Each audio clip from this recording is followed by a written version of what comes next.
Guys, the luckiest thing ever just happened. I went to meet up with this lady who used to own her own vintage shop. She had an entire garage and 2 rooms filled with vintage clothes that she was trying to get rid of. She asked me what my favorite decade was, to which I said I like really old things like Victorian, Edwardian. And she said, oh, my friend just gave me a bag of mid-1800s clothes that I have no idea what to do with, so you can just have it. What? She even had an entire room of vintage hats dating back to the 20s. So I got some crazy cool stuff. If you guys would like to see a haul of the 19th century clothes and all the other stuff I got from her, let me know in the comments.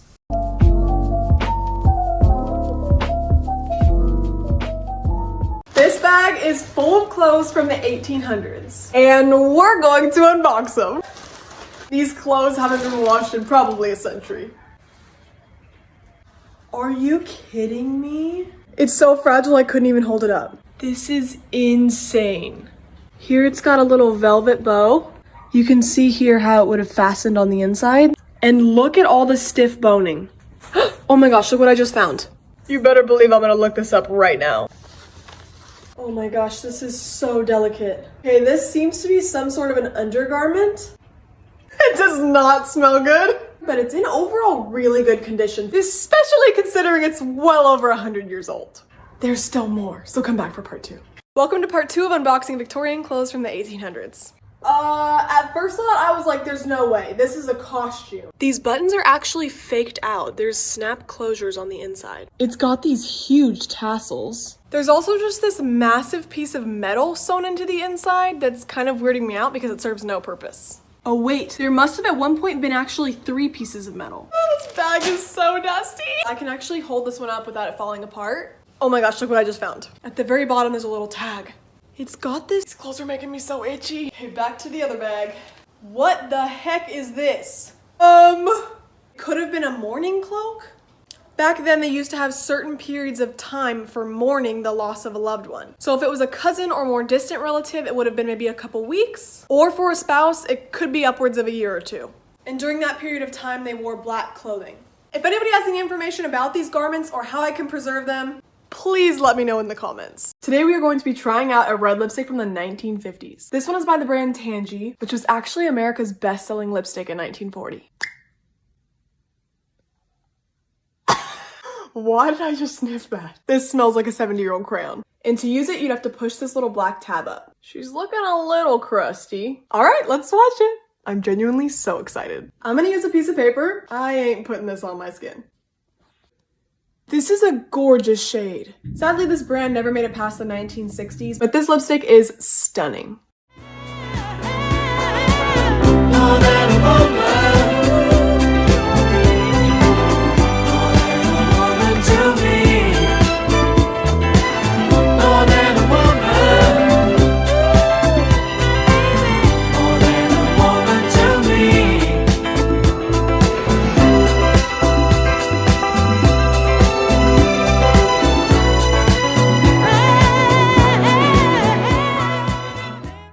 Guys, today at a flea market, I found something that could literally belong in a museum and be so rare, or it could be worth a couple $100 at most. Let me have you guys take a look. This here is an antique stay, sort of like a corset with straps. It's got frilly edging, 2 buttons at the front, a corset back with the original string, and it at one point had 58 bones. And if you don't know what a bone is, it's the metal pieces inside that keep the stay or corset stiff. I'm no clothing historian, but to my knowledge, in the later half of the 1800s, corsets started to become a lot more thick and like really heavy duty. Could this be an actual early 1800s stay?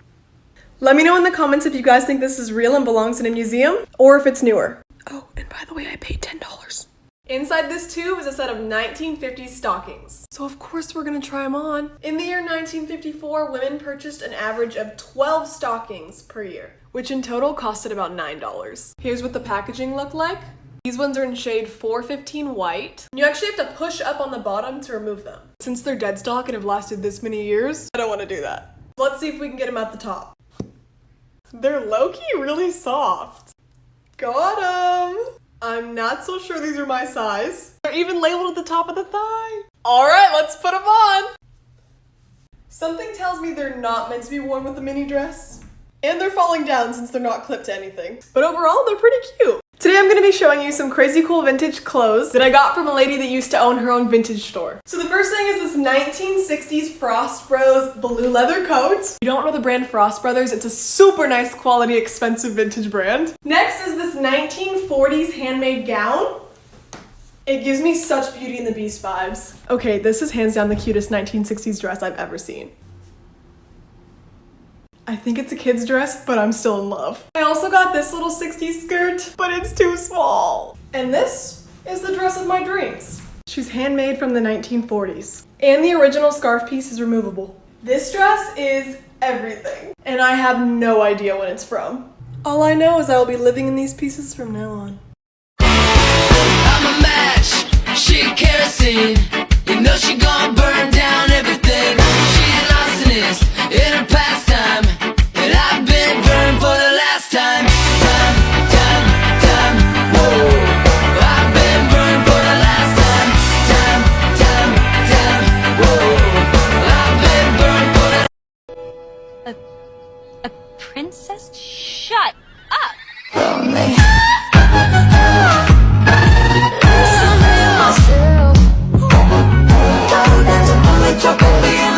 Today I'm going to share with you some of the details of my favorite little antique display. This is an antique Dixie desk that I got on offer up for $100. You just pull these and then the desk comes down. Whoop!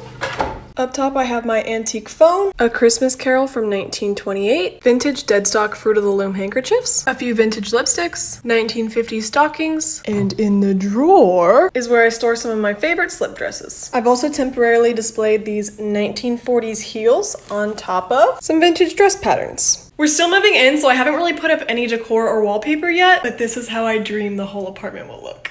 This platinum Revlon lipstick is from the 1950s. So of course we're gonna try it out. In 1955, Revlon came out with a line of refillable lipsticks called Futurama. It was geniusly marketed as a way for women and families to save money by buying one fancy case and then just buying refills. This one here would have been a refill in shade platinum. Revlon marketed them to be a luxury product at an affordable cost, with the refills being only 90 cents and some lipstick cases as low as $1.75. All right, let's put this hype to the test. She is crusty. It's got some green stuff growing at the top and little dots and hairs on the lipstick itself. So I ain't putting this on my skin. Well, that was a surprise. This is so pigmented and shiny. But sadly, Revlon's Futurama never made it past the mid-60s. This right here is my sway. All the girls are on me down. Everybody pay attention. This right here is my pretty boy sway. Pretty boy sway. Pretty boy sway. You guys, the coolest thing ever just happened. We drove to an estate sale in LA that was 45 minutes away, and I was so scared there wouldn't be much left because we were there a couple hours late. But right after we got there, they stopped letting people in because I guess they didn't have some permit or something. And you guys, this house had some of the craziest stuff I've ever seen. They had a huge mid-century TV, loads of vintage makeup as old as the 30s with its box, beautiful vintage dresses and shoes from mostly the 50s, lingerie from as old as the 20s, and of course I got a bunch of it. So we basically got a private shopping event from these people's house who didn't get rid of anything since the 20s. I'm gonna try out the makeup in different videos, but other than that, would you guys like to see a haul? Oh, and our total for everything, which was so much stuff, was $100. Don't go there, 'cause you never return. I know you think of me when you think of her, but then it don't make sense when you're trying hard to do the right thing, but with a recompense. Then you did something wrong, you said it was great, and now you don't know how you could ever complain, because you're all confused, 'cause you want me to, but then you want me to do the same as you.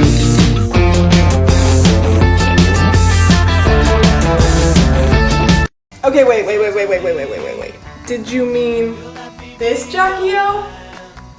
Or maybe it was this one? Or could it have been this one? This is a 100-year-old hairnet made of real human hair. And you know the drill, we're gonna try it out. The packaging on this is quite literally epic. You can see here on the back, the copyright of 1921. This one's in the shade medium brown. And if I don't come out looking like this gorgeous gal, I'm gonna need my money back. All right, let's open it up. Okay, there's actually two in here. So there's like one inside this tissue and then an extra one. So I'm assuming this lady just wanted to save some space and keep them together. It's also advertised as using double hair strands to make it more durable. Okay, this is where we're at. Since this band is 100 years old, if I even pull on it a little bit, it'll break. It's amazing how they were kept in perfect condition for so many years. What antique would you guys like to see tried next? So when you're gonna tell her that we did that too, she thinks it's special,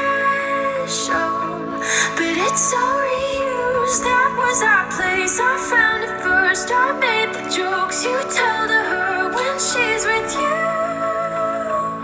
Today we're going to be trying on a 1920s mascara that you can still buy today. Cake mascara was widely used from the 20s to the late 1950s, like this. And back then it would have been made out of soap mixed with pigment. This one comes with a cute little brush and this brick looking mascara. You're supposed to just add a few drops of water and then be able to pick some product up on the brush. This is so cool! Okay, let's try it. And then I guess we just stir it around, like barely picking up any product. No way. Is it just me or does this look like really good? It started clumping a little as I tried to build it up, but I will totally use this in the future. 1920s, you did it again. Today I'm going to be showing you the vintage dresses that I got from an estate sale in LA. And if you're wondering, I paid $10 each. So the first one is this little 1960s dress, and it even came with this little groovy silk chiffon scarf. I don't think I'm wearing it right, but I'll figure it out. Next is this gorgeous dress. I'm having a hard time dating it, but the brand is Lori Deb. It's got a built-in petticoat and this gorgeous bow on the back. Next is this designer 1950s dress. Wait till I show you the buttons on the back. I'm literally obsessed. This is my 1950s dream dress. It actually didn't look that cute on the hanger, so I almost didn't get it. But thank God, past Carly made the right decision. So I have these vintage dress patterns that I got from junkyards in Texas, and I'm gonna make one of them, but I need y'all's help deciding which one. This one's for a silky slip dress. This one's for a kid's Gunny Sacks dress, which is also in my size, and would make my life significantly easier. Next one is these little 60s dresses. Also these, which I love so much. These iconic 70s dresses, or one of these beauties. So which outfit should I bring to life? Why you so obsessed with me? Keep it on the low. It's clear that you're upset with me. Please don't let it show. You're delusional. This bag is full of crazy vintage undergarments dating back to the 1920s. The first thing is this 1920s slip dress. Next is this 1960s brand new girdle with its tag still attached. Next is this 1930s romper that fastens at the side and has built-in clips. I also got this dead stock 1960s Playtex bra. It is literally so cool. Next is this gorgeous 1920s bra. And another. The little details are my favorite. If you've ever wondered what 1930s underwear look like, this is them. I also got these ones, and both pairs appear to be never worn. I also got 3 of these little 1930s bras. Here's what the tag looks like. This one's another little 1920s bra. And lastly are these 2 1960s bras. I'm going to be showing you guys all the vintage shoes I got from an estate sale in LA. The first ones are these vintage 1950s heels. Next is another gorgeous pair of 50s, 60s heels, which tragically are a size 5 and do not fit. Then I got these gorgeous little sandal heels. They're not in the best condition, but it's okay because they're like 60 or 70 years old. This lady kept most of her shoes still with the original box. These are the coolest little velvet shoes ever. And last, the most beautiful little metallic heels, which are also in a size 5, and I could literally cry.